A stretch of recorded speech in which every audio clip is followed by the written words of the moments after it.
Good evening, everyone.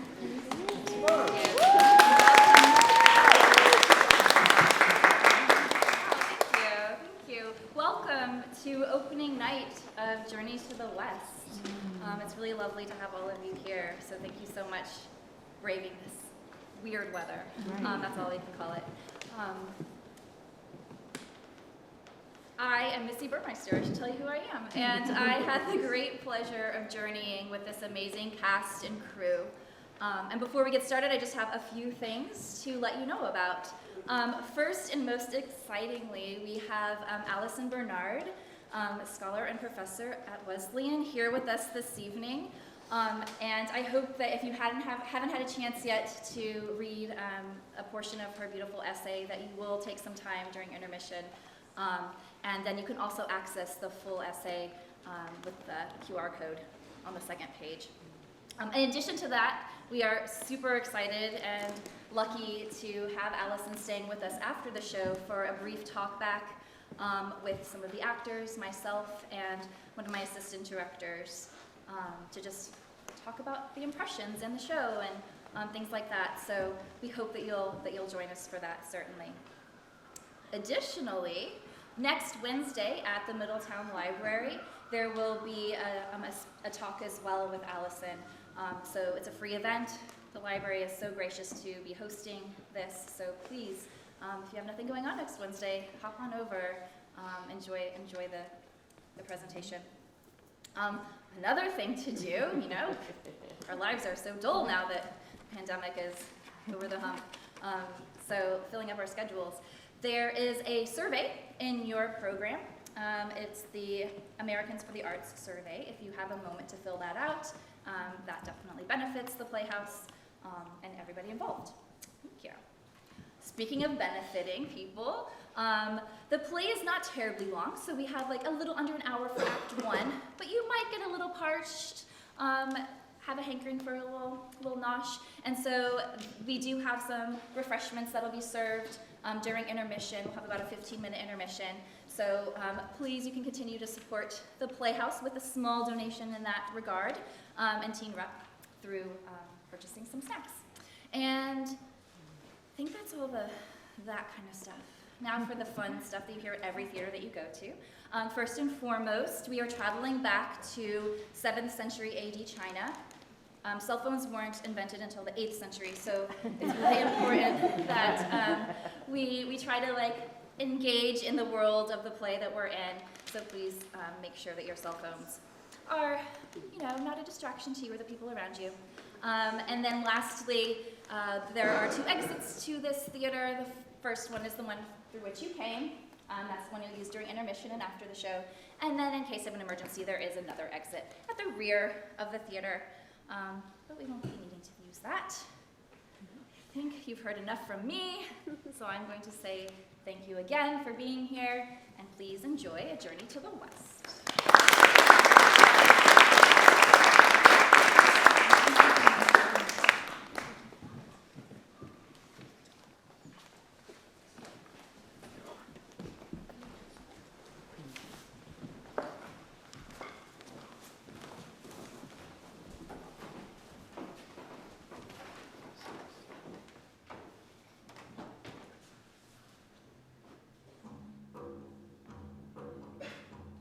102,600 years ago, the heaven and the earth made love, and everything was born.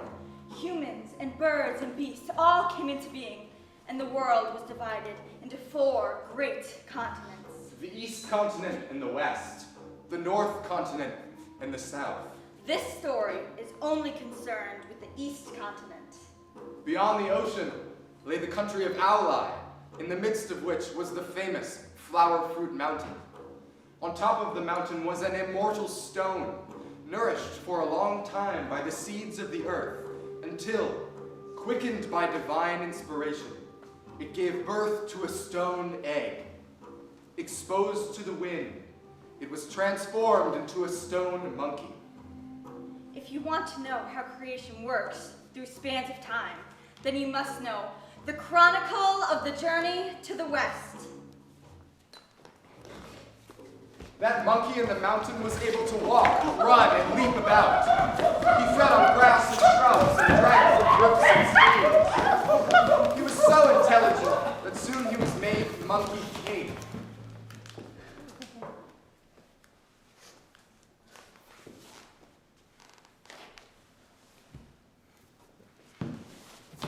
Dear Monkey King, whatever is the matter? What is disturbing our handsome Monkey King? Why are you so sad? I had a thought just now that one day I will grow old and die. Oh? One day, old age and weakness will disclose the secret sovereignty of Yama, king of the underworld. Well, yes. But right now, we have our blessed mountain, an endless fruit and... But if we die, shall we not have lived in vain, only to be born again and die again, and never truly rank amongst the heavenly beings? Listen! If the great king is so far-sighted, it may well indicate the beginning of his religious inclination. Handsome king, do you know that there are 3 types of beings that are not subject to Yama? Do you know who they are? The Buddhas, the immortals, and then there are the holy sages. They last as long as heaven and earth. Do you know where they live? In the human world? Yes, that's right, in the human world. In caves and holy mountains and such. Caves. In that case, I shall leave here tomorrow and set sail across the ocean. If I have to wander to the edge of heaven and earth, I will find these people and learn how to be young forever and escape the hands of death.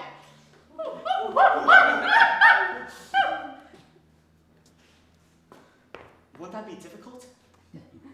Nevertheless, I'm going to do it. Now, find me a vessel. Tomorrow I set out. Here, monkey!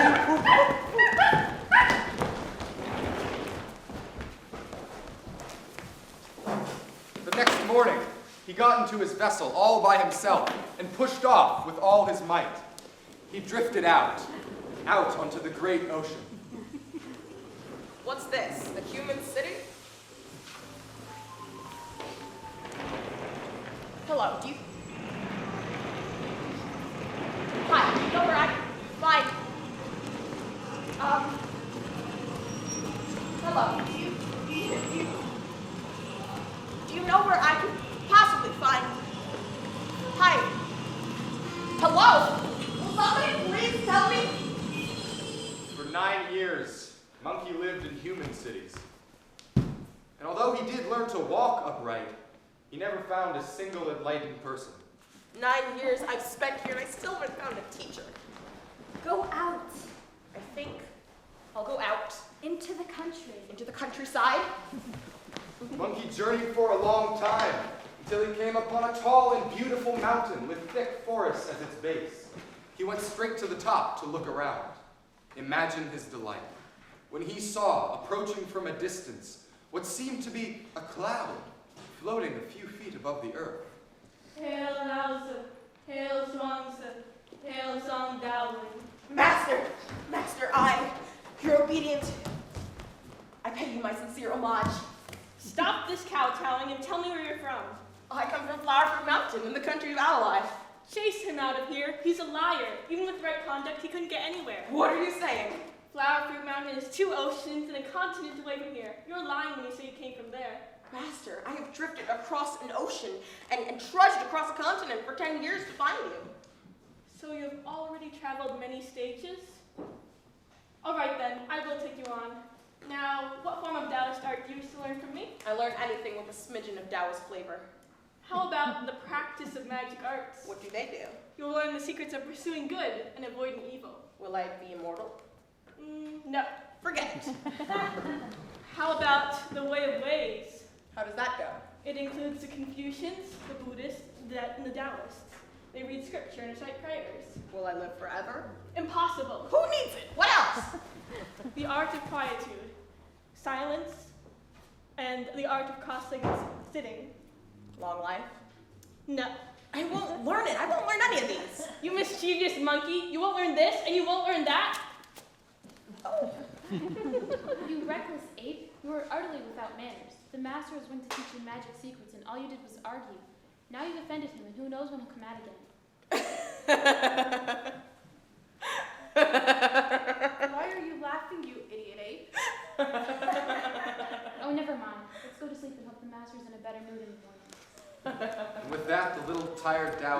down their heavy mortal bones, and soon they drifted off.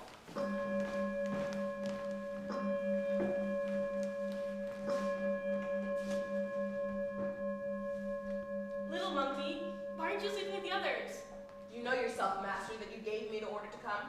When you hit me on the head 3 times, it meant, come at the hour of the 3rd watch. When you folded your arms behind your back, it meant, and use the back door. You are indeed the offspring of heaven and earth. I shall call you Sun Wukong, awake to vacuity. Tell me, master, what's the secret to immortality? Come close and listen. He told him how to soar through the clouds. He told him how to change himself into any shape at all. Listen, Sun Wukong, listen. He told him how to multiply himself into 100 different monkeys. Monkey, now Sun Wukong, listened to those words like jewels dropping from the master's mouth. His search was over.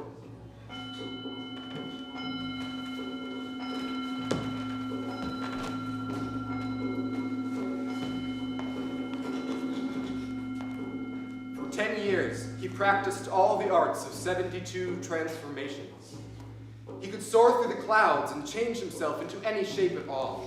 He became as agile, as active, as restless, as far-reaching, and as brutal as the mind itself. Do it again. Where'd he go? Wonderful, wonderful. How far did you go? 6,000 miles in a single instant. With skills like that, you'll be able to work as a courier for the immortals. A courier? Do more. Yes, turn into a tree. Yes, a tree. What is all this screaming and shouting about? Is this any way for Taoist disciples to behave? Get out of here! So, Sun Wukong, you've been showing off, have you? Doing tricks? You think this is why I've taught you? To make a spectacle of yourself for the unenlightened? Leave this place immediately! But master, I owe You owe me nothing. You have learned great magic skills and now have long life. But know this, you are not yet immortal, so don't get into any trouble. And if you do, don't involve me. If you ever tell anyone it was I who taught you, I'll skin you alive and break your bones and send you down to Yama. And with that, the patriarch dismissed our monkey. His body was freed of its mortal weight. He'd mastered the art of cloud soaring, and with a single twist of his body, he somersaulted across seas and continents. The trip, which had once taken him 10 years to complete, now took him only a single day.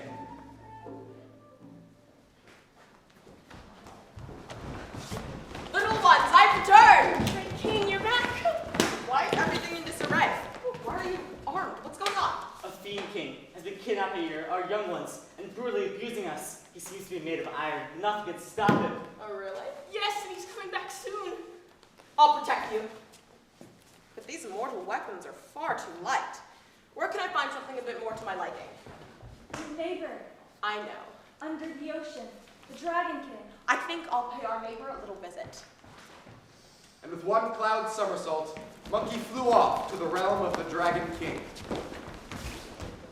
Neighbor! Hello, neighbor! Hello?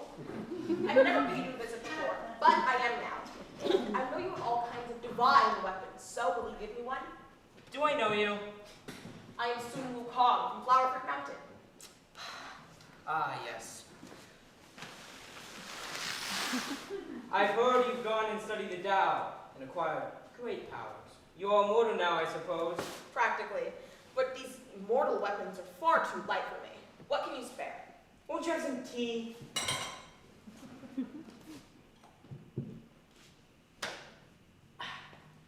Thank you. Let's finish with the niceties. What can you give me? Bring out the long-handed katana! This is a beautiful weapon, neighbor. I'm sure you'll be satisfied, and you'll go away. No. It doesn't suit my hand. What else do you have? Well then.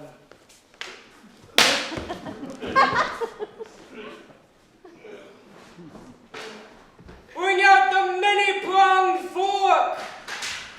This is a beautiful weapon, neighbor. It's made entirely of elephant tusks and rhinoceros. This is much too light. Are you sure? Take another look.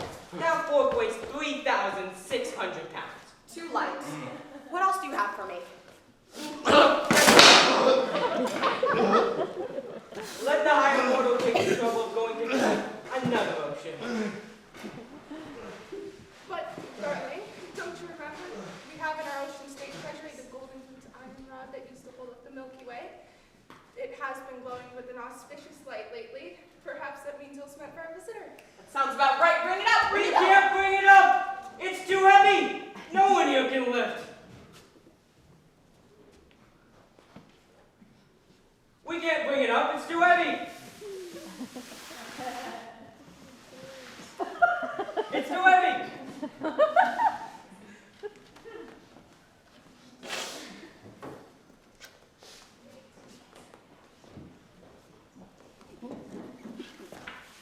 What's this? Managed to lift it. Very nice. Very nice. This will do wonderfully. With that, our insolent monkey left without a word of thanks and headed back to Flower Fruit Mountain. I'm filing a complaint. Time went by, like the snapping of fingers.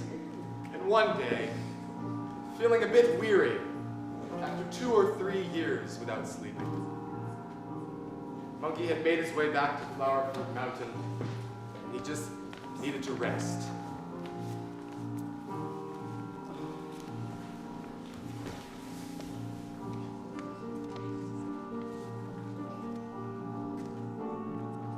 Yeah, this is the one. Let's go.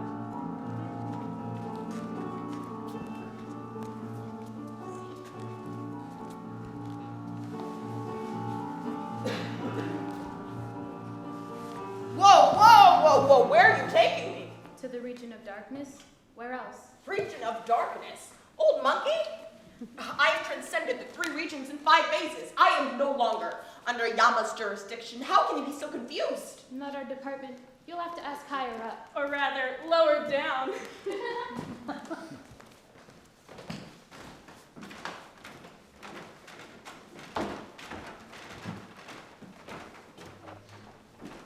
Yama! King Yama, come up here! Hello. Are you the Emperor of Darkness? Yes. Well, you're supposed to be an intelligent being. I am Sun Wukong, and I've left clear of your jurisdiction. Why have you sent these officers to arrest me?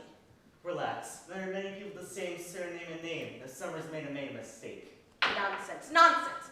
The proverb states, magistrates err, clerks err, but the man with the warrant never errs. Quick, get out your register of births and deaths and let me have the look. All right. Let's see. Short-haired creatures, winged creatures, crawly creatures, scaly creatures, and furry creatures. I can't find you. Keep looking. Look at the file on the monkeys. Ah, here you are. Soul number 569, stroke 1350, stroke Q, stroke 860, stroke M Stone Heaven-born monkey, age 349 years. A good end. May I see that? Certainly, but That's the end of the account. The end of the account. And I'll take the file and all the other monkeys too. Never bother us again. And now you know why it is that monkeys live so long.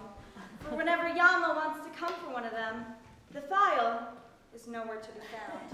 I'm filing a complaint. We shall not elaborate here on Monkey's joyful return to his companions. For now we turn to the celestial Jade Emperor, great benevolent sage of heaven, who is holding court in his treasure hall of divine mists.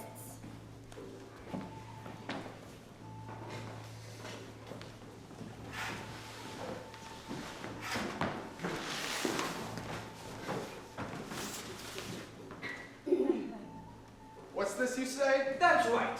That bogus immortal showed up to my ocean home uninvited, demanded a weapon of me, drank my tea, and left without a word of thanks. Oh dear.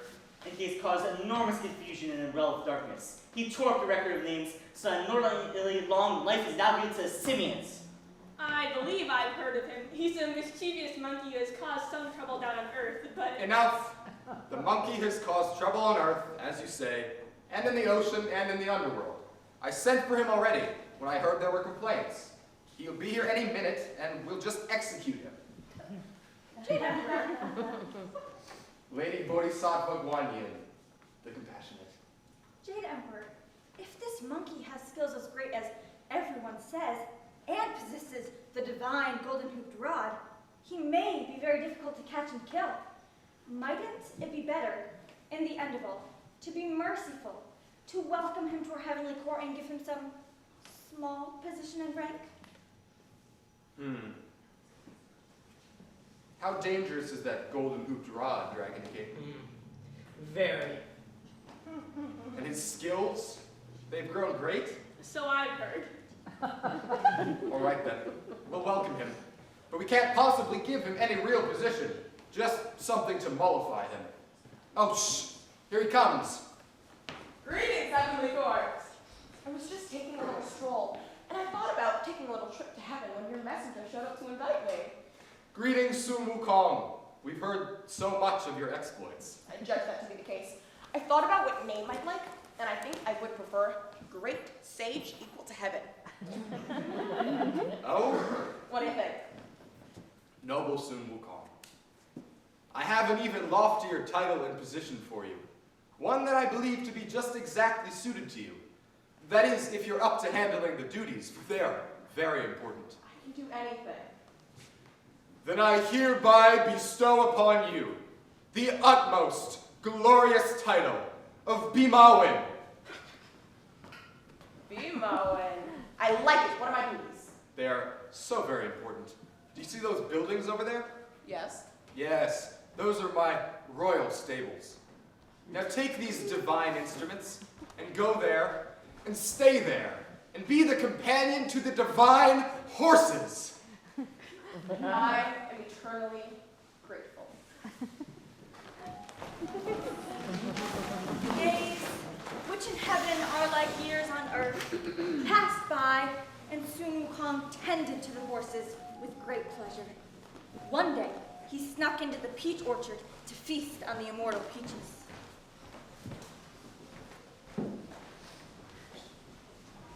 Hello, young maidens. Hello. What are you doing? We're here to pick peaches for the grand festival of immortal peaches. Who was invited? Let's see, the Buddhas, the Bodhisattvas, the holy monks, Prophets of the Western Heaven, Guanyin from the South Pole, the Holy Emperor, Great Mercy of the East, the immortals of 10 continents and 3 islands. the Dark Spirit of the North Pole, and from the lower 8 caves there is the Pub of Darkness and the Terrestrial Immortals. All the gods and divas, both great and small, of every palace and mansion will be attending this happy festival of immortal peaches. Am I invited? We haven't heard your name mentioned. Oh. Well, what is your title? Bimawin. What? What sort of rank is this Bimawin of mine? The rank and title are the same. And it doesn't have a grade, per se. Well, I suppose it must be the very highest. Not at all. It can only be called the unclassified. Excuse me? Well, after all, you're only a stable boy. Stable boy? Stable boy? Yes, female and stable boy, we thought you knew. I am a stable boy? I am the great sage equal to heaven. I am the king of Flowerford Mountain. Oh, come here, you bogus immortals.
your audacious acts against heaven, your wildness, and your violence. Master, when you hear the wrongs against me, the injustice. Injustices!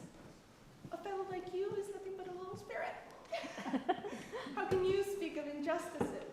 I know 72 transformations and a life that does not grow old. I know how to cloud somersault, and one leap will take me 108,000 miles. Let me make a wager with you. If you have the ability to somersault clear of my right hand, you will be the winner and become the new king of heaven. But if you cannot, then I will punish you and send you down to the region below to live as a monster a few more years. You're sure your decision will stand? I am certain. All right then. What a fool. I am off! Monkey gave a great leap far into the air, and when he landed, there was nothing to be seen but 2 red columns, and nothing beyond them. He felt sure he must have reached to the very end of the world. Well, just in case I need to prove I was here to negotiate with Tathagata Buddha. And that disrespectful monkey signed his name on one of the pillars and urinated on the other. That ought to do it. Now to go claim my new title as King of Heaven. Buddha, I'm back, and that throne is mine. But monkey, look, you've written on one of my fingers and urinated on the other. Send him down to earth. I'll put a mountain on him. Oh.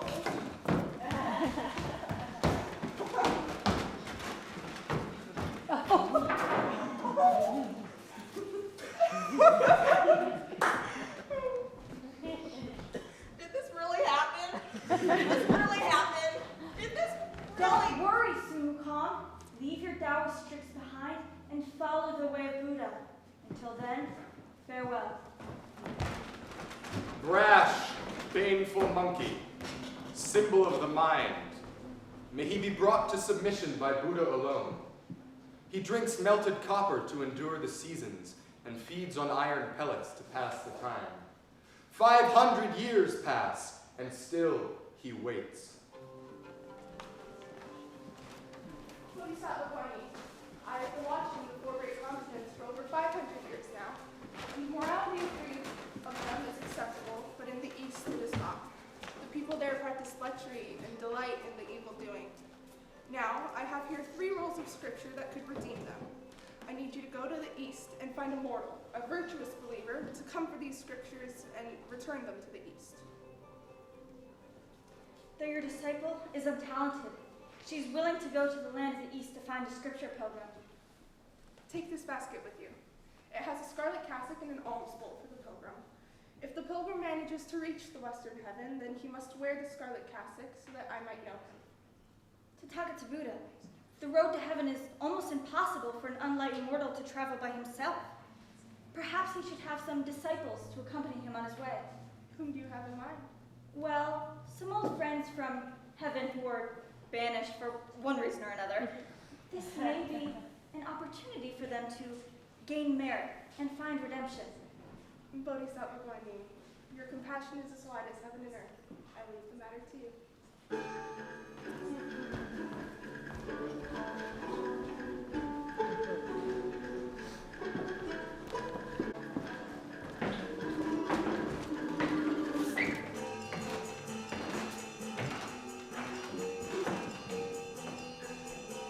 If there are no more petitions, we will adjourn for today. Your humble officer begs pardon from Lord Emperor Tom.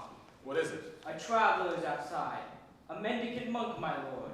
He claims to come from the western territories, and he wishes to question our most knowledgeable priest, to exchange his knowledge of scripture with ours. Show him in. My own holy monk, you are the most learned among us.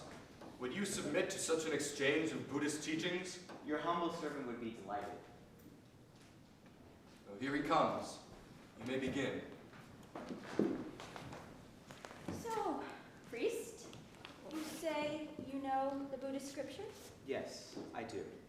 What may you compare our knowledge? Of course. What is the parable of the arrow? A man is wounded in battle by an arrow. He wishes to know the name of the archer, what rank he was, where he was standing when he made the shot. the length of the arrow, and what the arrow is made of. As he's discussing these things, he dies. Buddha teaches that one must pull the arrow out. What is the arrow? The universe. What is your greatest enemy? My own thoughts. The greatest crime? Hatred. The greatest sorrow? Possessions. How does one find happiness? Act with a pure heart, and happiness will follow like a shadow unshakable. How does one find sorrow? By pursuing happiness. Tell me, priest, what is a bodhisattva? A bodhisattva is one so enlightened, he stands on the brink of heaven, and yet turns back. He cannot bear the thought of leaving others behind, so he remains on earth to aid the unenlightened. Tell me, do you think you could recognize a bodhisattva? Could I? If one such lonely saint stood before you, would you know her? Certainly, yes. So, my dear gold cicada, you think you know me? You saw only that old shell, and not the true spirit of Guan Yin. Though you recite very well, you are still too trusting of those old robbers, your eyes and your ears. Forgive me, Lady Bodhisattva.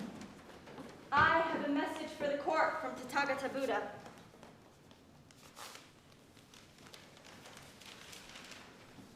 We greet the great ruler of Tang, mighty emperor of the East. Our western heaven lies 108,000 miles away. There we have the sublime scriptures of the great vehicle, called the Tripitaka. Send your most about to seek these books over innumerable mountains and rivers and back. If he is willing to go, let him take the scarlet cassock to wear when he reaches the west, and this golden alms bowl to beg along the way. If he succeeds, he will become a Buddha of gold. The decree of the Bodhisattva is clear. Young monk, are you willing to seek these scriptures from the Buddha in the western heaven? Though your poor monk has no talent, he will travel to the west on behalf of your majesty. Let the proper documents be drawn up. We must consult the court astrologer for the auspicious day and hour on which to begin the journey. All was done as ordered, and the very auspicious day happened to be the very next one.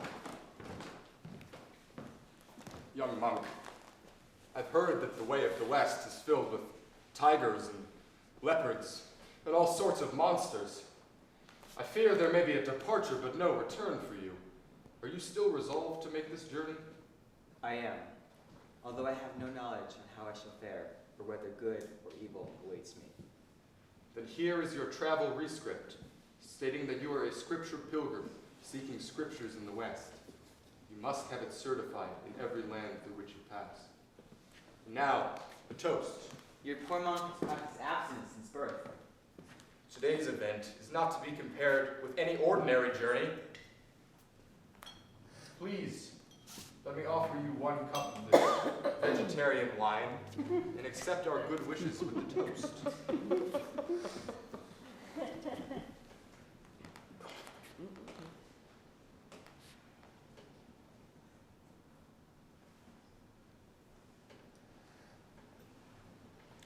Tell me, dear brother, once you leave here, how long will it take you to come back from the western heaven?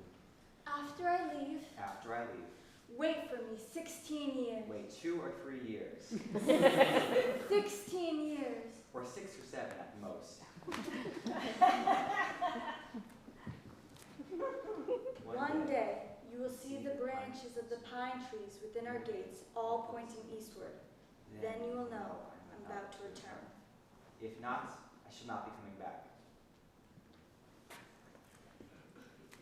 The years are long, and the journey is great. Drink this, royal brother, and remember. Treasure a handful of dirt from your home, more than 10,000 pieces of foreign gold.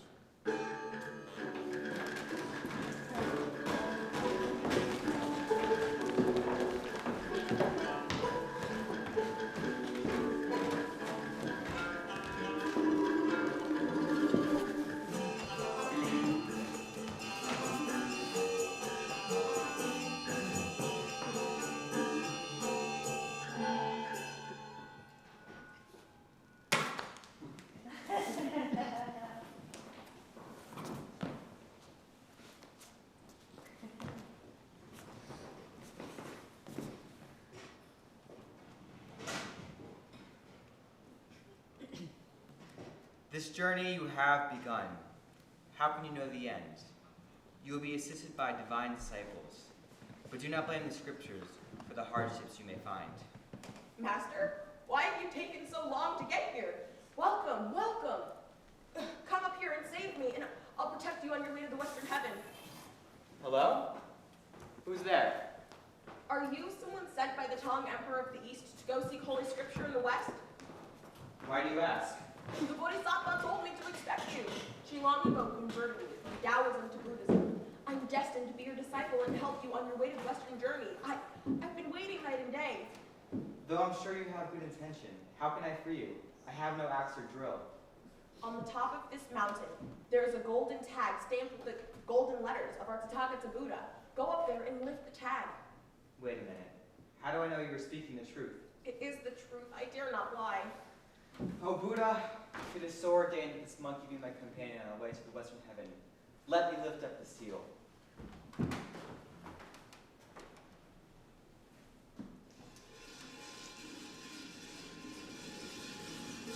Stand back.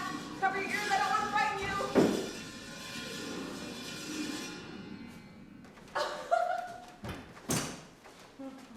Master, I'm yours. Oh, so you're a monkey. I'm called Single Khan. Now, Master, let's be on our way.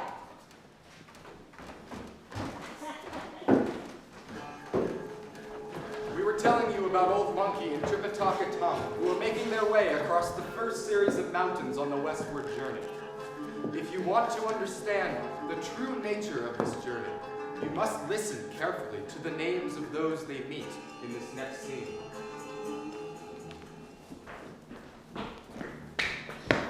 Stop, monk. Drop your blinds, drop your purse, and take off your clothes. Don't be alarmed, Master. Something to give us some clothes and a little travel allowance. Pilgrim soon. You must be hard of hearing. They told us to leave our luggage and our clothes. You want to ask them for travel allowance? Don't be afraid. Little Monkey can take care of this. Sirs, why are you blocking the path of this poor monk? We are the kings of the highway. You seem to be ignorant of it. Leave your belongings at once, and we'll let you live. But if you utter half a no, you'll be chopped to pieces! Yeah! I have been a king myself for centuries, and yet I have still to learn your illustrious names. So you really don't know? I am Mr. Eye that sees the delights. I am Mr. Ear. I'm Mr. Nose. I am Mr. Tongue that tastes and desires.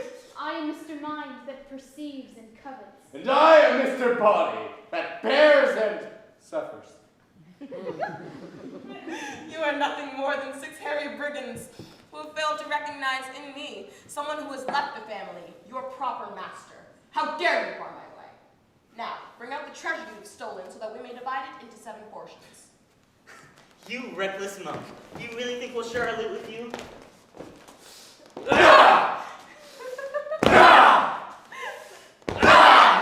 He really does have a hard head. Passably so, but your hands must be getting tired from all that exercise.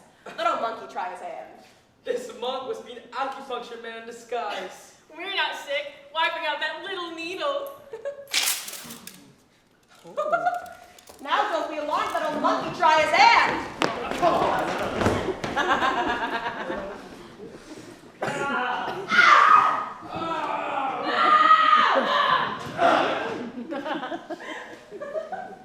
Let's be on our way, master. Those robbers have been exterminated by old monkey. That is a terrible thing you've done. It's true they were fearsome robbers, but they would have not been sentenced to death, even if they were caught and tried. Master, I had killed them. They certainly would have killed you. As a priest, I'd rather die than practice violence. Master, I don't know how to tell you this, but when I was king on Flower Fruit Mountain 500 years ago, I killed I don't know how many people. It's because you have neither scruple nor self-control that you had to undergo that ordeal 500 years. If you continue to take life as before, you are not worthy to be a monk. More can you accompany me on the way to the Western Heaven. If that's what you think, I'll be off. That fellow.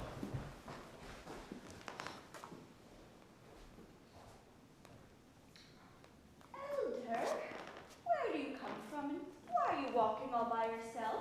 Well, I had a disciple, a rather unruly character. I scolded him once and he fled to the east.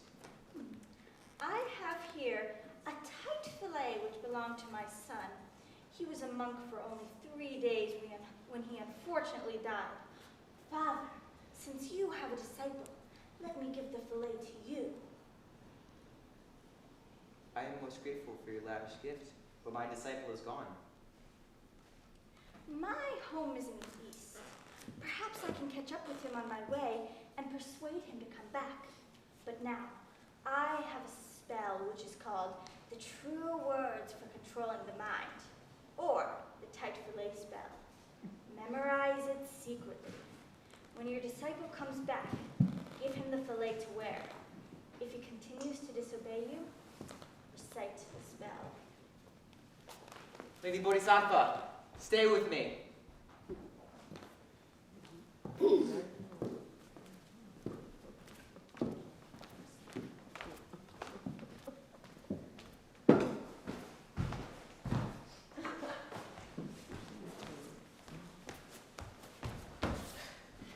You idiot! You're supposed to be helping the town monk.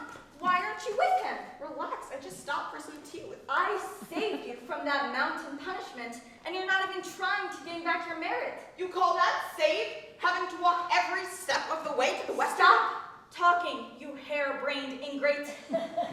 Get back.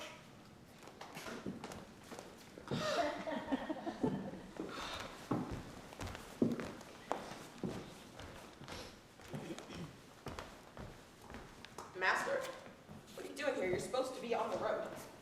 Your absence has forced me to sit here, not daring to move. With your powers, you can go anywhere to get food, but I must sit here and endure hunger. Are you comfortable with that? Master, if you're hungry, I'll go get your food. Don't bother. But I am thirsty. There's a bowl in my basket. Oh, what's this? Oh, nothing. Master, if this fillet has magic powers, I ought to know. Anyone who wears a fillet will be able to recite scripture without having to study at all. Can I put it on? It may not fit, but if it does, you may wear it. It fits perfectly. I can't get it off. Oh. Master, please stop. I've learned my lesson.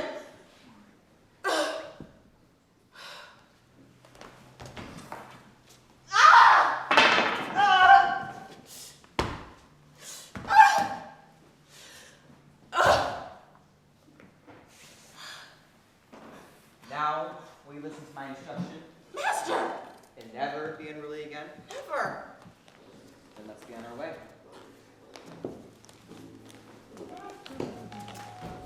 Traveling by day and sleeping by night, clothed by the moon and drinking the wind, our pilgrims made tracks in the grassy turf.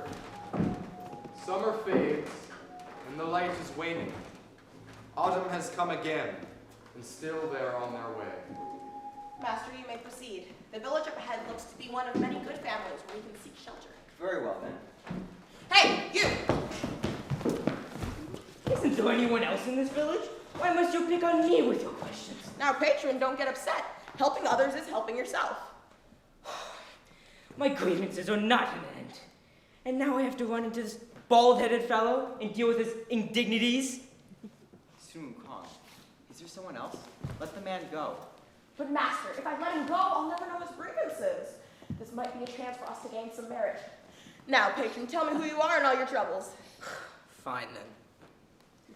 My name is Mr. Gao. I have a daughter who is not yet betrothed. And 3 years ago, a monster seized her and took her as his wife. A monster? Where? Having a monster as a son-in-law is terrible! First, it has ruined my family's reputation, and second, there are no in-laws in which I can be friends with.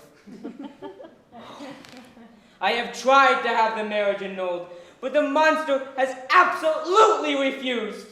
I have tried to hire an exorcist, and I have turned up 3 or 4 persons, all of them worthless monks and impotent Taoists. Your search is at an end.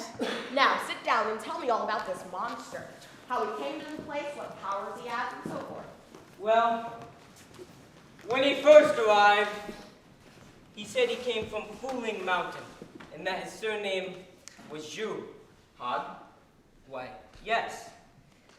But he was a decent-looking fellow when I first took him in.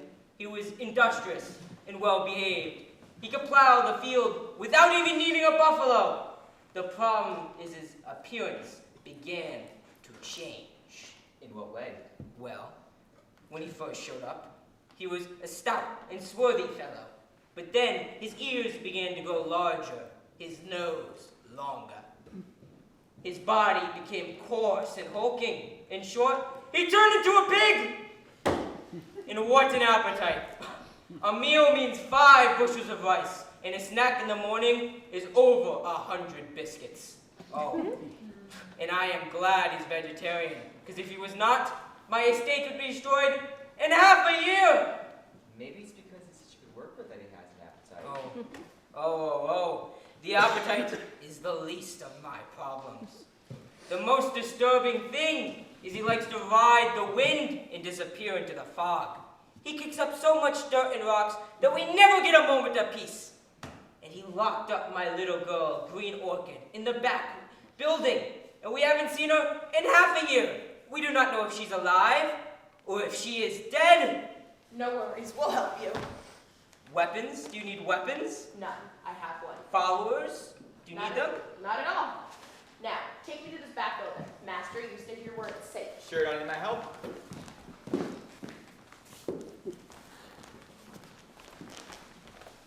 You say there's a lock on this door? Yes, my son-in-law must have put a spell on it. It is unbreakable. We'll see about that. Call your daughter. Green Orchid! Green Orchid! Papa!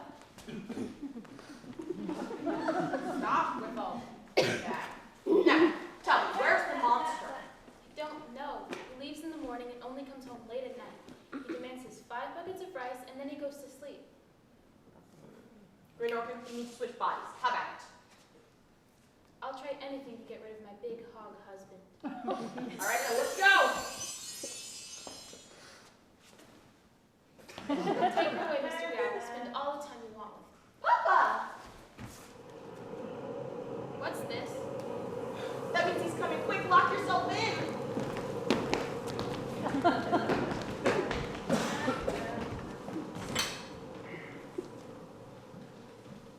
Green Orchid, I'm home.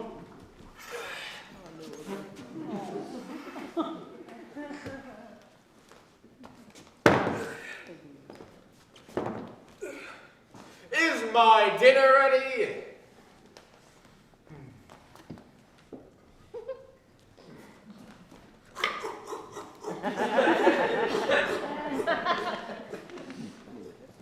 You simple dissatisfied with me this evening. Is it because I'm late?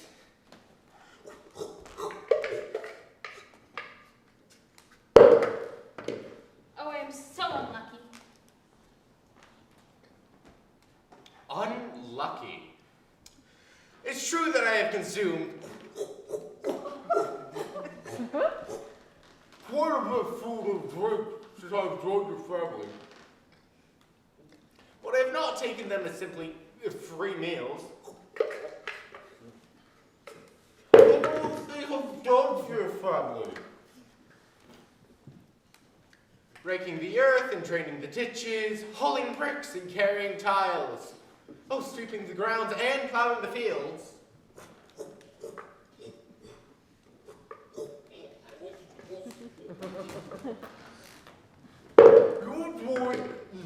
You enjoy the flowers and fruits of all 4 seasons, and your fresh vegetables for the table in all age periods. Whatever makes you so dissatisfied that you have to sigh and lament that you are unlucky. Today my parents came and scolded me through the door, saying that a person as ugly as you is unpresentable. You've utterly ruined our family's reputation. That's why I'm upset. They shouldn't judge by appearances. They're trying to find an exorcist to get rid of you. Some old Taoist, I suppose. They say they found someone really special. Oh, who could that be? The great sage equal to heaven, the Monkey King. He's a handsome, fabulous warrior who has tremendous powers. Some 500 years ago, he even caused trouble in the celestial palace. Great sage. Oh, I know who you mean. That little Bimawin. What did you say? Oh, that little stable boy. He's nothing to... Who are you? How do you know who I am? Great sage, forgive me. How do you know about the heavenly matters? I too lived in heaven once. I was the marshal of the River of Heaven, and I commanded all the naval forces. You expect me to believe that you overstuffed Bruce? It's the truth. But one year at the festival of Mortal Peaches, I had a bit too much to drink, and I acted improperly towards Miss Chungin.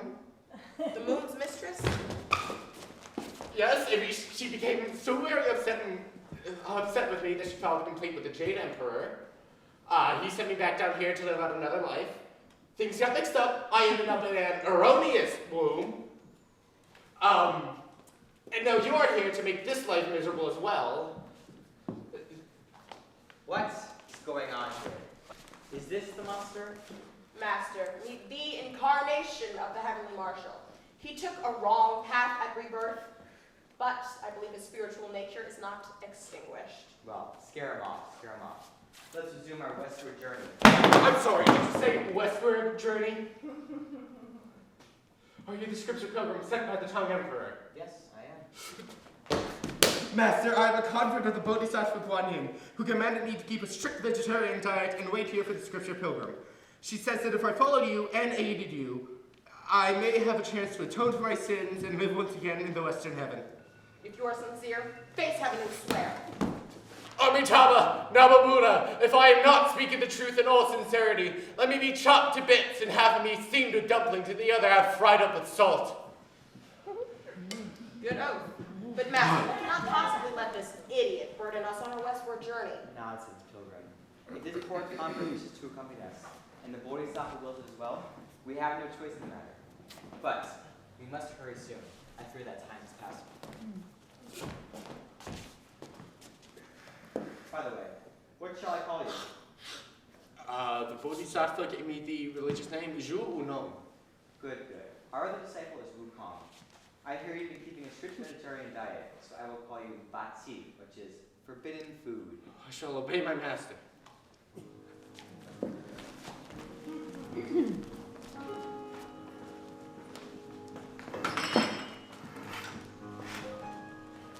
So, early the next morning, after Zhu Baji had said farewell to his wife and father-in-law, he picked up his muckrake and luggage, and the three pilgrims set out once again.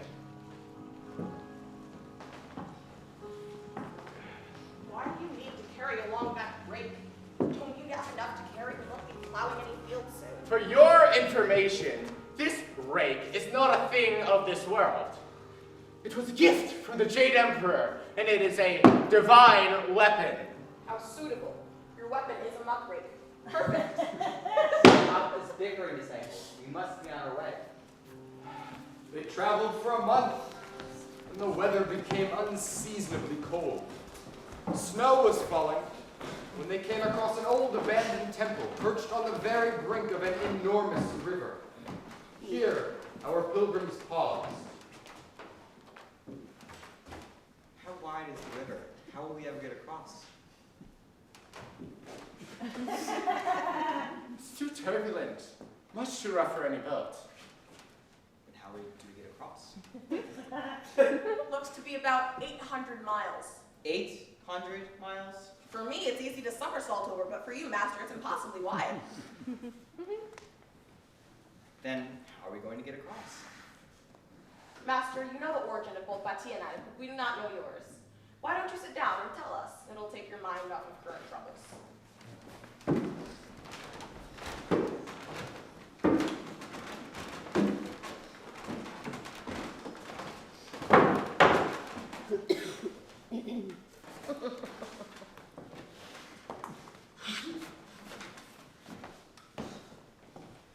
To speak the truth, for many years I had no idea where I came from or who I was. I grew up all my life in the monastery, without parents or grandparents, but only the monks to teach me right from wrong. One day, when I was 18 years old, the head priest decided it was time I found out who I really was, and he showed me an old letter written in blood. Blood? Yes, my mother's blood. My father was a scholar who traveled to the city to take his examinations. He did so well he was given an appointment far out in the west. He was returning home to fetch my mother when a young girl, my mother, saw him from a window. She tossed the ball to say to him, "You are the one I wish to marry." My grandmother was overjoyed, both that her son had passed examinations and that he brought him a wife. The three soon set out. Along the way, my grandmother sickened, and they stopped at an inn and said they would be back soon to fetch her. Go on, master. Why'd you stop? Along the way, my parents came to a river. The boatman was predestined to be my father's mortal enemy. My mother was too beautiful. He wanted her for his own. He killed my father and dragged my mother across.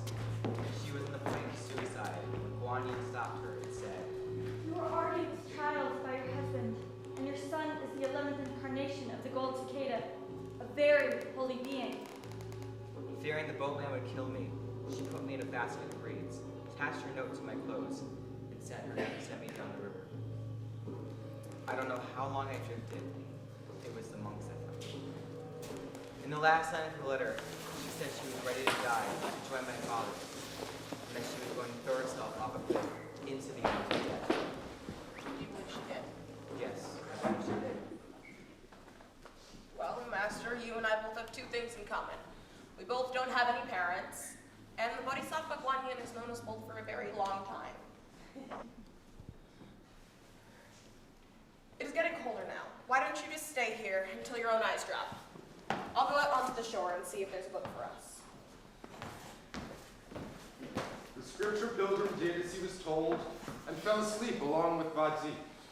But do not think that they were alone. For that river was deep as well as wide, and it contained someone who late at night crept up to the temple to have a look. The monster saw that appetizing holy monk and had a thought.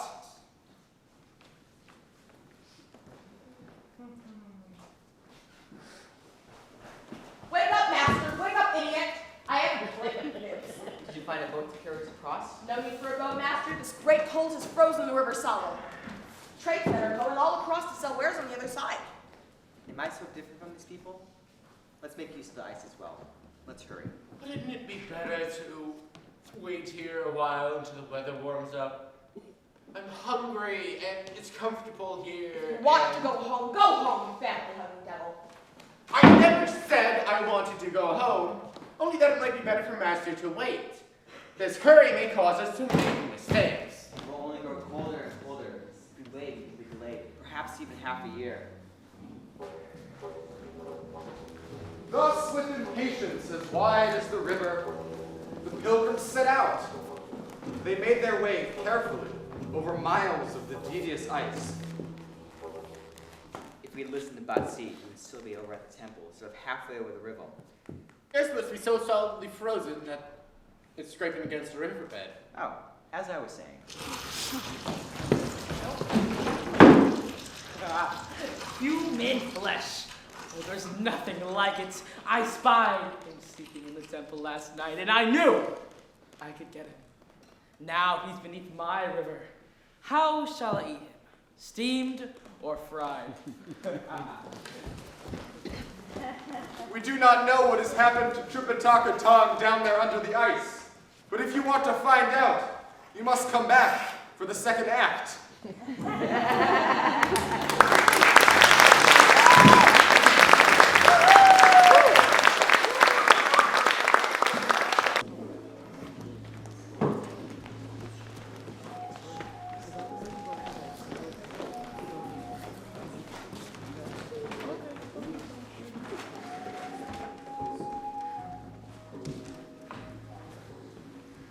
Now rejoin our two pilgrims, staring down at the hole in the ice through which their master has disappeared.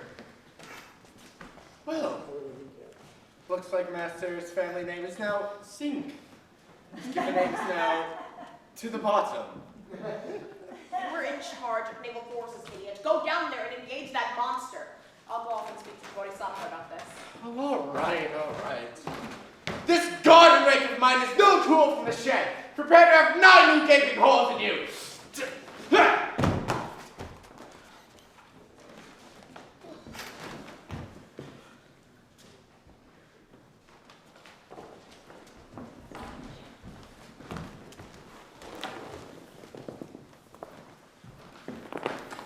Bodhisattva, your disciples when the call pays you sincere homage. Wait outside. Bodhisattva, my master is facing a terrible ordeal. Get out of the grove, monkey, and wait until I come out. Patience, monkey, patience.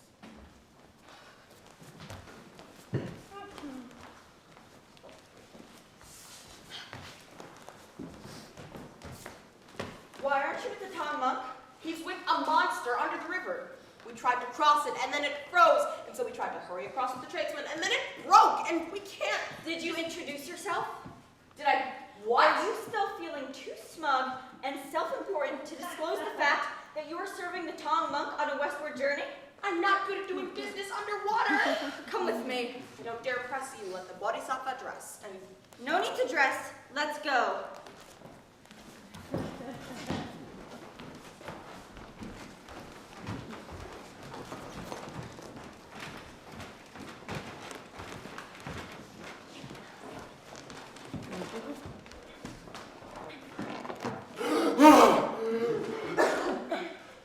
What havoc has that monkey caused us from the west to bring us the Bodhisattva here undressed? Oh, lady Bodhisattva, forgive us. Get out of the way. Wu Ting! Wu Ting! My lady Bodhisattva. What are you doing with this stable boy? Never mind. Didn't I tell you to wait for a scripture pilgrim sent by the Tong Emperor? Yes. And didn't I tell you to accompany him on a westward journey? Yes. Well, now you've got him, and you're threatening to steam or fry him. Do you want to remain a monster forever? Forgive me, my lady Bodhisattva. He didn't identify himself. Bring him up immediately. He's your new master. This poor monster was once the curtain-rising captain of the heavenly court. But at the festival of immortal peaches, he broke a jade vase belonging to the emperor. He was sent down to heaven to be river monster. I see he is still good at breaking things up.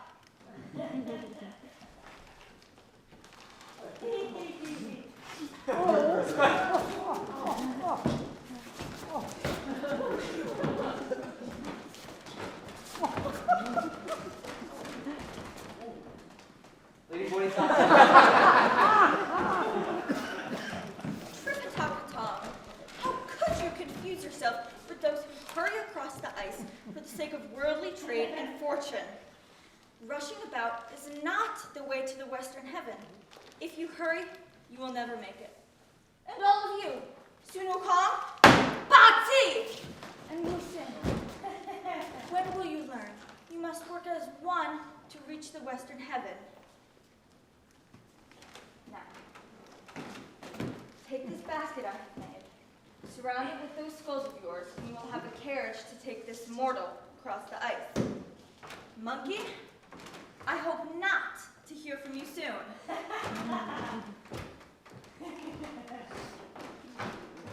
Master, your disciple has eyes, but no pupils. I have greatly offended you, and I beg you to pardon me. Are you willing to embrace our faith and devote yourself to the journey? I was converted by the Bodhisattva many years ago. How can I be unwilling to come with you? Then what shall I call you? Taking my surname from the river, the Bodhisattva many years ago gave me the religious name Sha Wu Ting. Then I shall call you Sha Monk. Let's be on our way.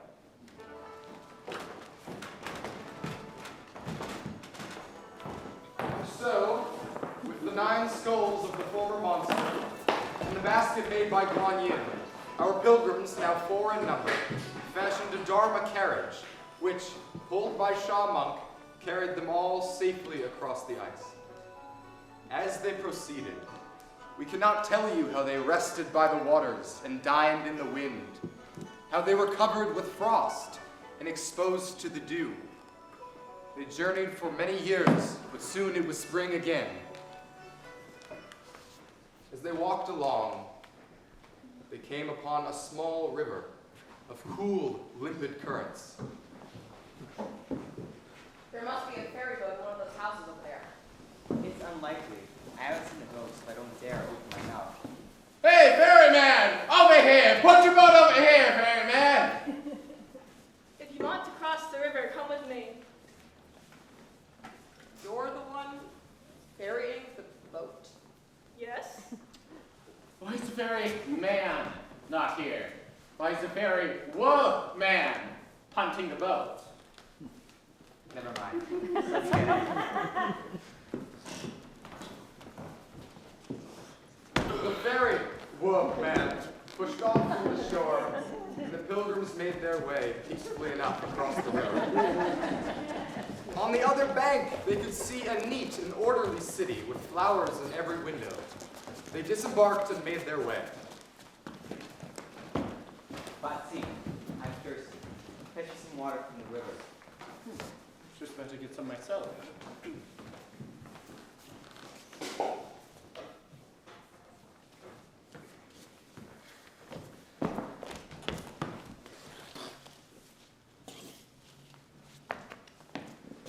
The master drank less than half the water, and when Idiot took the basket back, he drank the rest in one gulp.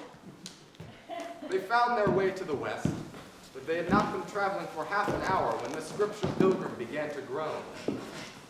Suffocating. I am suffocating too. It must be the cold water you drank. Oh, the dangers of buffalo. Awful. Master, look! There looks to be an inn at the village. We can get you some hot liquids there and see if there's an apothecary around.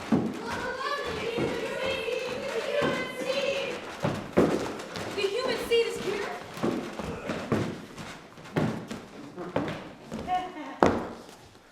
Dear lady, this poor monk is a scripture pilgrim from the east, and because he drank some water from the river back there, he's suffering from a terrible stomachache. You drank from the river? Yes. East of here. Yes.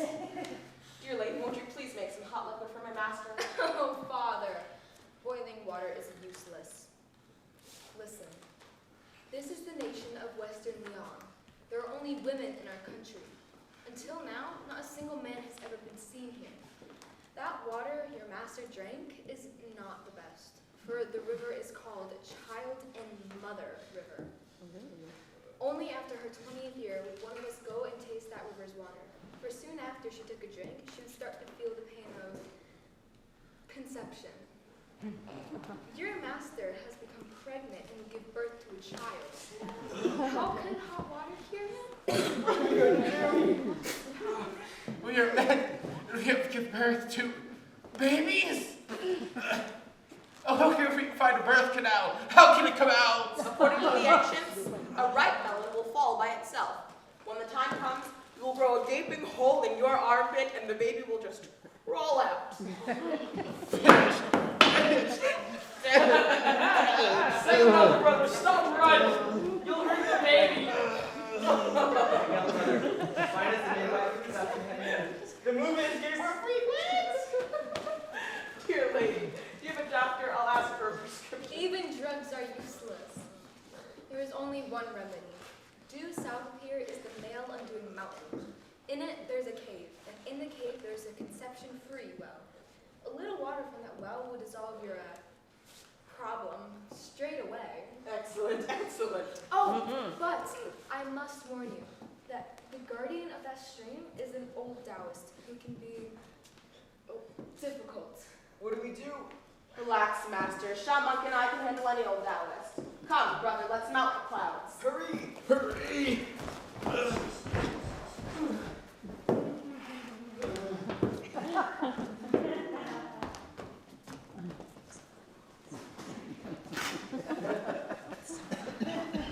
What do you think that lady meant by difficult? Don't know, but whatever it is, old monkey can handle it. Look, there it is. The Male Undoing Mountain. Perhaps you should stay here and watch and listen. Let old monkey go in and figure out what kind of person's guardian is. Where did you come from? For what reason have you come to my holy shrine?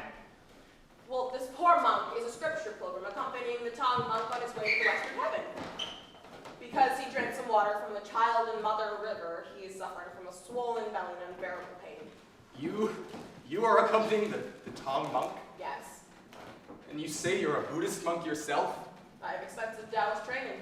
Do you feel you're accomplished in all the magic arts? I was converted long ago by the Buddha himself. Let me challenge you to a contest.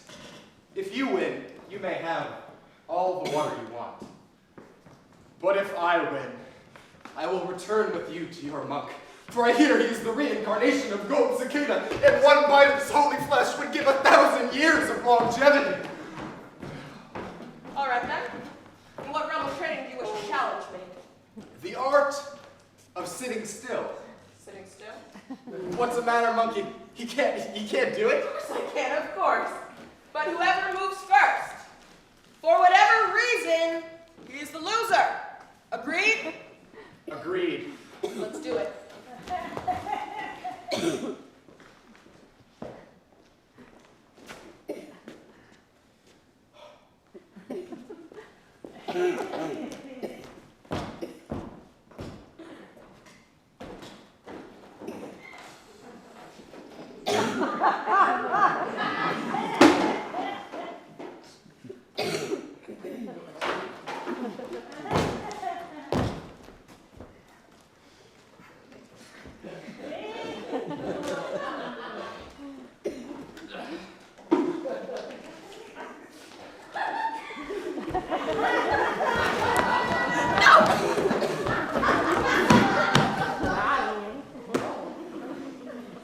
That old Taoist was so disgusted with himself that he threw himself into the well and was dissolved. What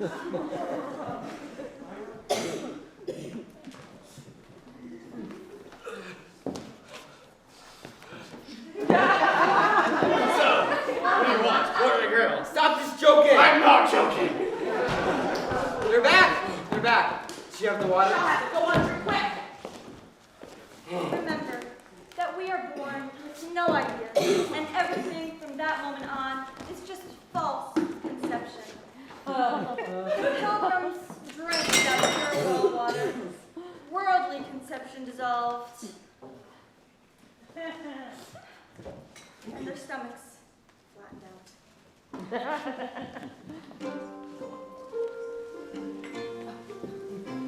Pilgrims had their travel scripts certified by the women of Western Lyon. We're very sorry to see them go. But leaving the women behind, we turned to Master and his 3 pilgrims who were headed towards the west. Years and years pass, and growing weary of the journey, Tripitaka begins to question the mission. Why is it so difficult to reach the western heaven? Spring has come and gone, autumn has followed, and winter 5 or 6 times. Why is it taking so long to get there? Well, it's too early. It's too early. We haven't even passed the door of the house yet. Stop lying, elder brother. There's no such big mansion in this world. I mean, we're just wandering around in one of the halls inside. Elder brother, stop talking so big just to scare us. Where could you find a house big enough? You wouldn't be able to find crossbeams that were large enough. That's right. Brothers, from the point of view of Old Monkey, this great blue sky is our roof. The sun and the moon are our windows. The walls, the pillars, are made of mountains. And the great hands of Buddha are the walls themselves. The whole of heaven and earth is just one big room. All right, then. Why don't you go move around some more in this room while the rest of us go home and get something to eat? Disciples, this journey is a serious matter. We must be on our way. Master and disciples journeyed on for many years. And because Tripitaka Tong was so full of fear and anxiety, they continued to meet monsters along their way. They encountered the yellow-robed fiend who tried to steal the holy cassock and alms bowl. They encountered the cave bear spirit and the white-boned demon. Monkey once tried to draw a circle around the master to keep him safe, but the master was tempted outside. He encountered beautiful girls who turned out to be nothing more than spider spirits, and he spent a great deal of time trapped by them and other monsters.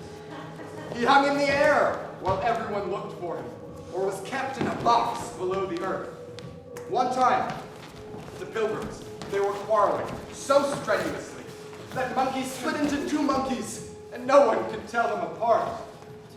Once, they met a ghost king who had been drowned in a well, and Monkey persuaded Pig that the corpse was really a treasure. They came to a mountain, and it was all on fire, but Monkey found a fan large enough to put it out. Monk fought bravely, and Pig ate heartily.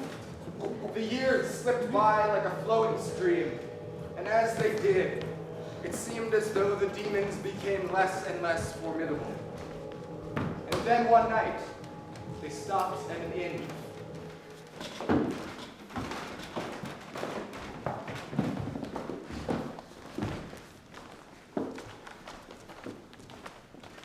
In exchange for performing a few simple tasks, they were allowed to stay the night. Late into the evening, Tripitaka Tom stepped outside to relieve himself, and he saw the moon. Disciples, come look. Moved by that bright, pure light, illuminating the great earth, he composed the poem.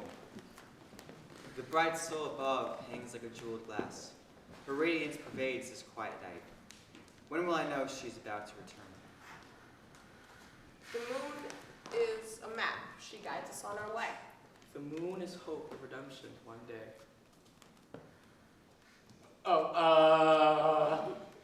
The moon is the color of rice or milk, round and beautiful as a large white cake. I'd eat it whole in the blink of an eye if I could just pull it down with my rake. You must all be tired from this journey. Go on to sleep. I'm going to meditate on this roll of scripture. My son? Watch out, master! Don't strike, pilgrims. Stand back. My son? My son? Master, this could be another demon. Stand back. My son, what is your voice? How can your face still be so smooth? It's been 30 years since I fell sick and you left me at the inn. I've waited and looked for you every day. I narrowed my eyes to the horizon until I went blind. But still, you never came. Where were you, my son? I dreamt you were sleeping in a river and your wife was flying in the air. Grandmother? Oh, I understand. How like my son you are. But where are they? My son and his beautiful wife.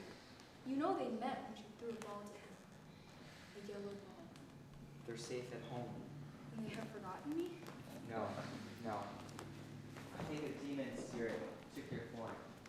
That's why we never returned to the inn. So, you have known me all your life in the shape of that demon? Yes, and I loved you very much. And are you happy? Yes, I am. And I'm happy too. Grandson, I'm very ill, but I do believe you kissed my eyes and may be able to see me once.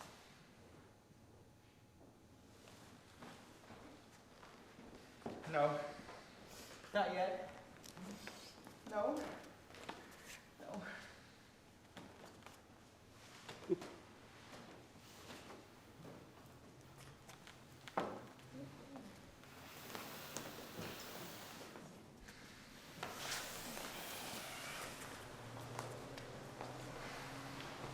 Master, you must know that when leaves are strong and green, no wind on earth can shake them from their tree.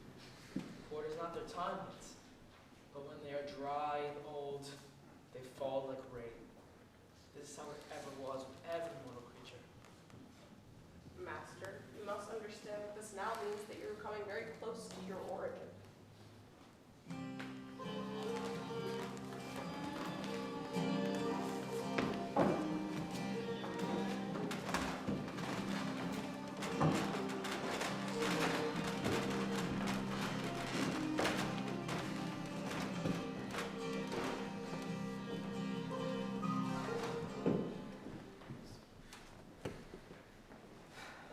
Dominican monks said it was 2,000 miles to the land of the East.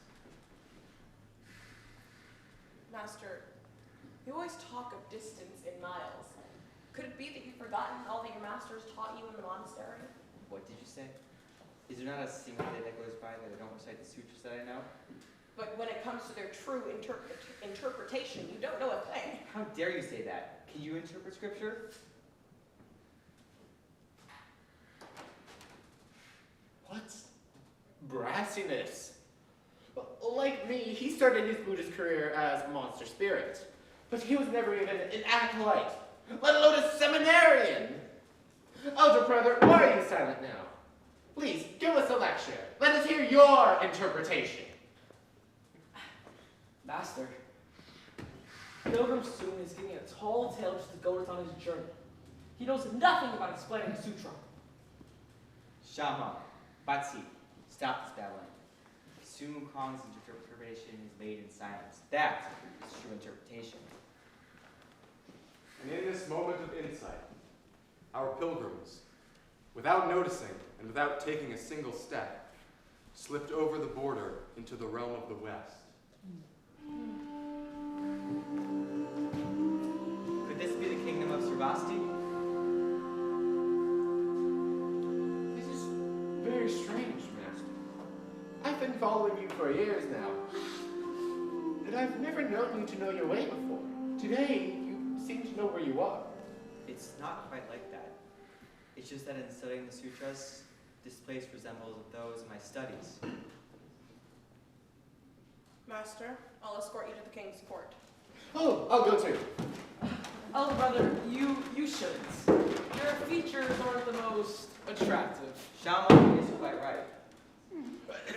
Master, why are you abandoning me? There's not that much difference in the way the three of us look. Stay here with Shama. Let's be on our way. It's time to toss the ball.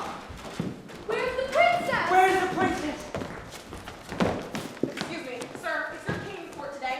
We're travelers and we need our rescript certified. You've picked an auspicious day, traveler! The king's daughter turns 20 today, and she's about to choose a husband. Oh, we built a tower for her in the middle of the city. She's going up there now, and she'll toss down a ball to determine which person she will take for her husband. The ball will land closest to the man she is destined for. All right, here goes. Isn't it odd, children, that they have the same customs here as well? I'm reminded of a time when my mother met my father.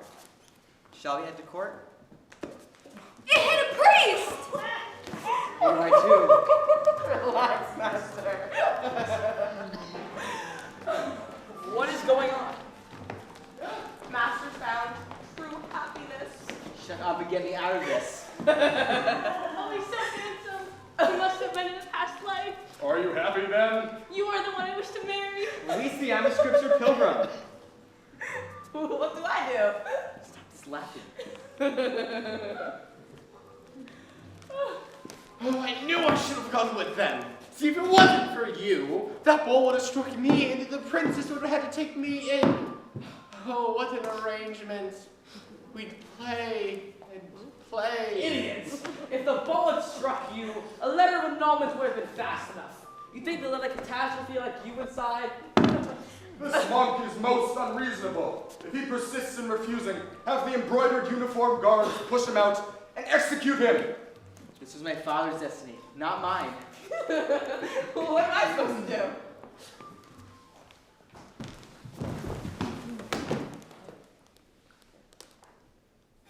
Why do you keep me waiting such a long time, Tripitaka? It's been nearly 16 years, and yet you are still restless and anxious and continue to delay yourself over and over. Forgive me, Lady Bodhisattva, but have you killed them? Are they alive or dead? Alive, but lost in a dream, as always. But you, my scripture pilgrim, you must wake up. You have slept long enough. Quick, get the rescript certified.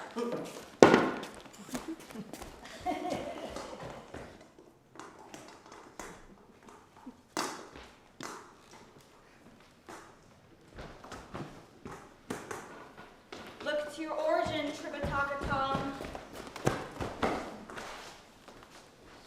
Quick, before they wake up, let's go.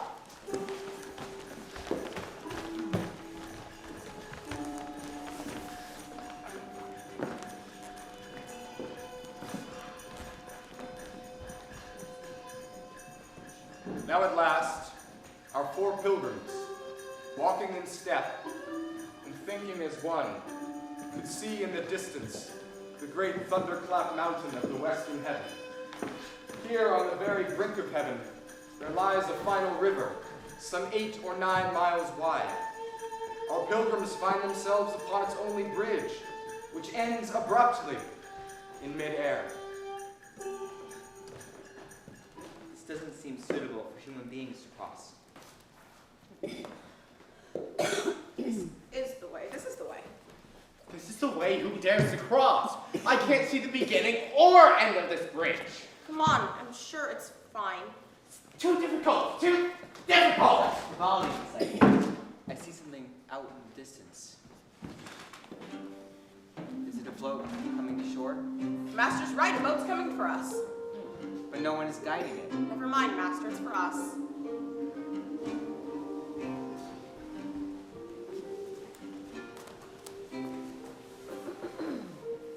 There's something out there. Master, don't lean out so far. I must see what it is. Master, please sit down. No. Let him go. Master, what are you doing? Master, please. Let him go. He's walking on water. What is it, Master? What do you see? Disciples. It is myself. Well, congratulations, Master, you've transcended. Congratulations, Master. Congratulations. It's you, Master. Let him go, Master. Go on, let him go.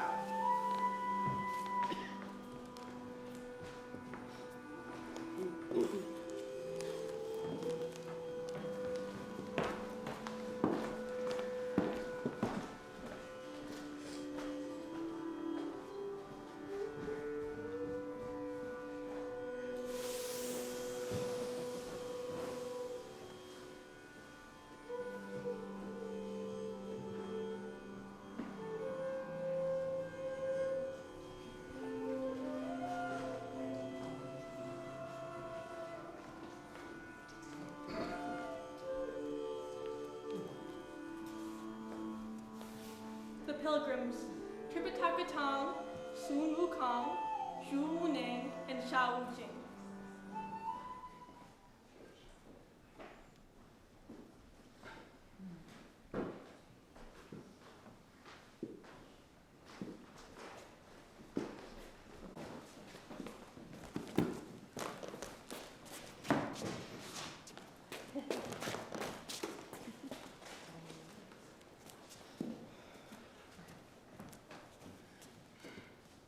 What has been the disposition of our four pilgrims during their journey? They have shown genuine devotion and determination. By the decree of the Tang Emperor, your disciple has come to beg for redemption. I implore Buddha Tathagata to vouchsafe his grace and to grant my wish. In your land of the East, there is a great deal of greed and killing, oppression and deceit. I have baskets of scriptures that can deliver humanity from its afflictions and dispel its calamities. Since you've come such a long way, I would give you all of them, but the people of your region would only mock the true words. Therefore, I grant you 3 rolls of scripture. I've prepared a special meal for you. This time it is you, Lantie, and you, Shamunk, who are in luck. For this meal will dissolve all that is left of your mortal substances and return you to your mortal nature. I have asked about the guardians to carry you back to the land of the East. Farewell, Takataka.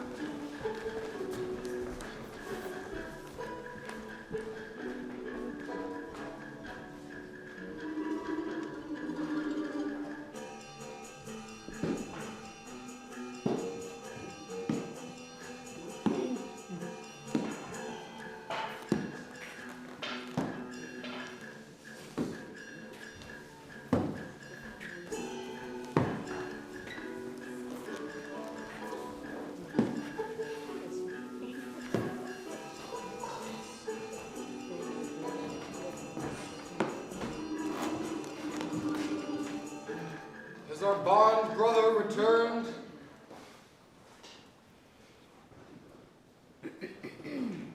My emperor, he has. Who are these three persons? These are my disciples. Are your noble disciples foreigners?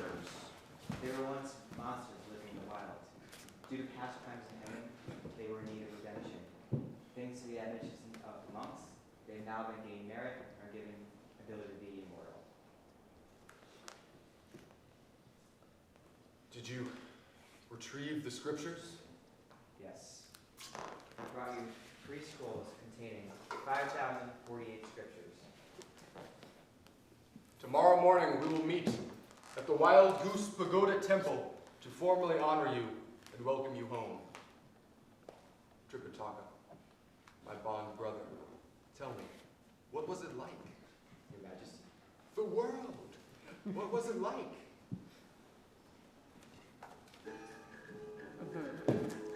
We did not sleep at all last night when we meditated on how great and profound has been the merit of our brother, such that no compensation is quite adequate. We so love our heaven and earth that we forever strive to make and gaze upon their image.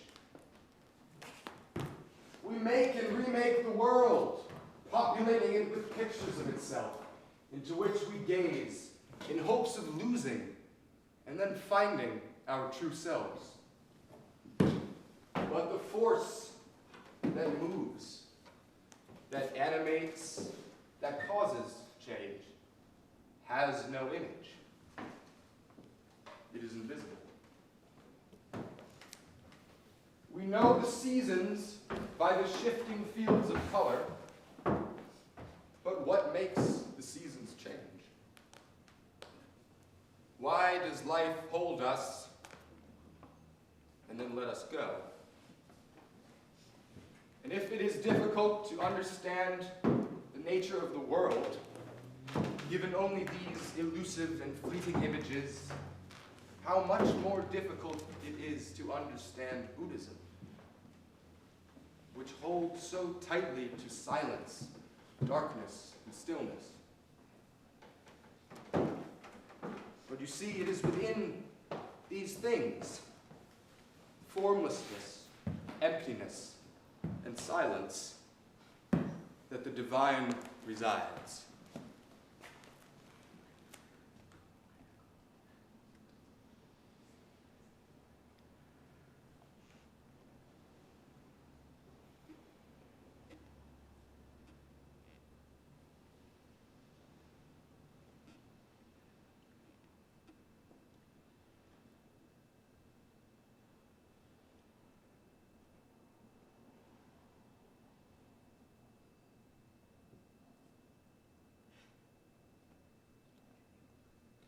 Let us recite.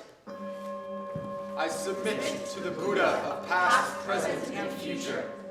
I submit to the Buddha of pure joy. I submit to the Buddha Amitabha. I submit to the Buddha of sky and water. I submit. Tripitaka Tom, Bodhisattva. come with me Where? to the Western Heaven Why? to live For how long? forever.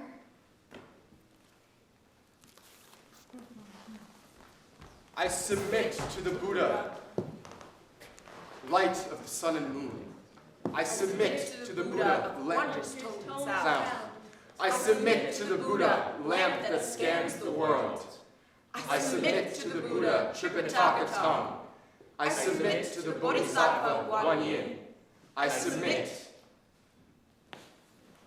Second little brother, what shall you do now that your journey is at an end? We stand on the threshold of heaven. Shall we enter? Well, brother, I think I've acquired a taste for travel. I think I should like to continue. As Buddha has said to his monks, walk over the earth out of compassion for many and for the blessings of many. Walk over the earth out of compassion for the world and for the blessings and welfare and goodness of gods and men. Brother, may I join you?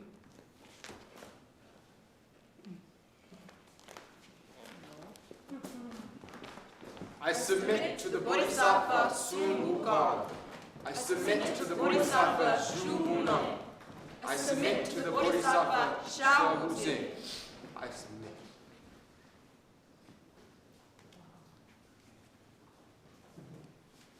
We wish to use these words to adorn Buddha's pure land, to repay fourfold grace above and save those on the path below. If there are those who see and hear, their minds will find enlightenment. Their births with us in paradise will be this body's recompense. 102,600 years ago, the heaven and the earth made love, and everything was born. Here ends the journey to the West.